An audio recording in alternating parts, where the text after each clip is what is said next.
Good morning, it's a Monday, so it's the Monday paper review. Let's start off with the personal finance stories. A new lender, Venn Partners, is entering the market to offer mortgages in the UK. It's Norwegian-backed, Venn Partner. Not something we've heard of at the moment, but maybe we will in the future. Lots of pension stories over the front pages of the tabloids. The Express says pensions to soar 25%. This is on the assumption that share prices will go up.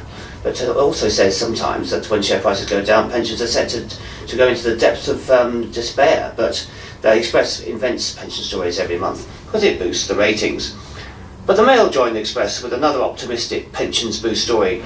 Ian Duncan Smith is offering an extra £155 to people who are stay-at-home mothers. So good news for stay-at-home mothers, you're going to get a pension boost. Front page of the Mail.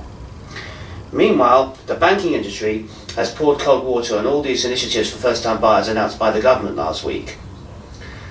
Barclays research says it takes a typical first-time buyer 8 years to save up for a deposit.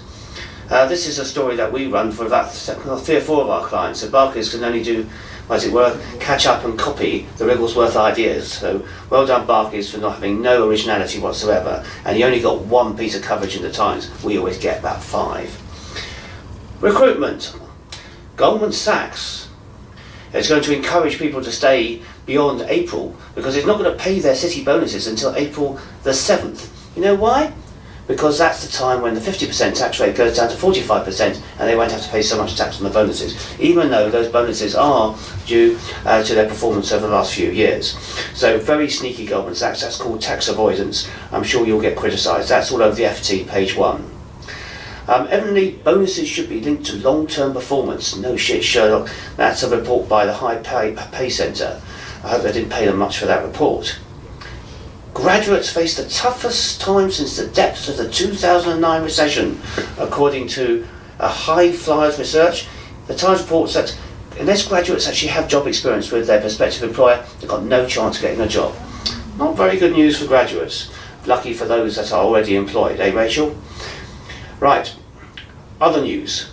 The potential influx of migrants will cause a shortage of housing, admits Mr. Pickles on the TV over the weekend. Finally, there's quite an interesting report in the FT about the recovery in the US mortgage market. How many US lenders are trying to recover, and there's some hope for the mortgage market in the US, and that's good news because it does rebound over to us. So there they are. There's the Monday papers. See you again next week.